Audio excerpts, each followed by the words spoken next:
एक समय की बात है। एक राज्य में एक प्रतापी राजा राज करता था। एक दिन उसके दरबार में एक विदेशी आगंतुक आया और राजा को एक सुंदर पत्थर उपहार में दिया। राजा उस पत्थर को देखकर बहुत प्रसन्न हुआ और उसने निर्णय लिया कि उस पत्थर से भगवान विष्णु की एक भव्य प्रतिमा बनवाई जाएगी, जिसे राज्य के मंदिर में स्थापित किया जाएगा। इस कार्य का जिम्मा राज्य के महामंत्री को सौंपा गया। महामंत्री ने गांव के प्रसिद्ध मूर्तिकार को बुलाया और उसे पत्थर देते हुए कहा, महाराज चाहते हैं कि इस पत्थर से भगवान विष्णु की प्रतिमा 7 दिनों के भीतर तैयार हो जाए। इसके लिए तुम्हें 50 स्वर्ण मुद्राएं दी जाएंगी। मूर्तिकार ने खुशी से काम स्वीकार कर लिया और पत्थर के साथ काम शुरू कर दिया। पहले दिन से ही मूर्तिकार ने पत्थर पर काम करना शुरू किया। उसने कई बार हथौड़े से प्रहार किया, लेकिन पत्थर जस का तस रहा। उसने पूरी ताकत लगाई, लेकिन पत्थर पर कोई असर नहीं हुआ। हर दिन उसने 50 बार प्रयास किया, लेकिन पत्थर नहीं टूटा।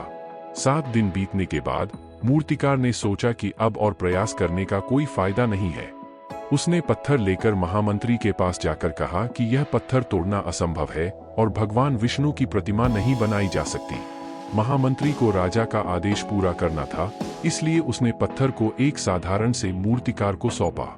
उस नए मूर्तिकार ने पत्थर को ध्यानपूर्वक देखा और फिर उसे लेकर सीधे मंदिर में गया।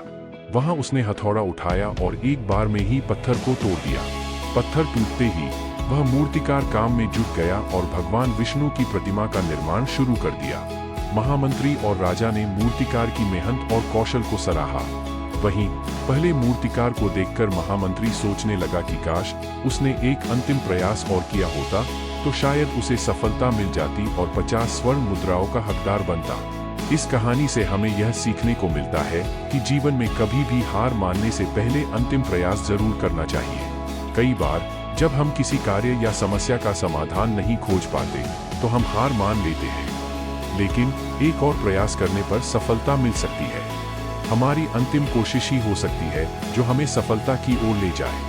इसलिए हमें कभी भी प्रयास करना नहीं छोड़ना चाहिए, क्योंकि सफलता एक अंतिम प्रयास दूर होती है। जैसे पहले मूर्तिकार ने हार मान ली और सफल नहीं हुआ, वहीं नए मूर्तिकार ने अंतिम प्रयास किया और सफलता प्राप्त की। यही सबक हमें जीवन में सीखना चाहिए। कभी भी हार माने बिना अपने प्रयास जारी रखें और सफलता को प्राप्त करें।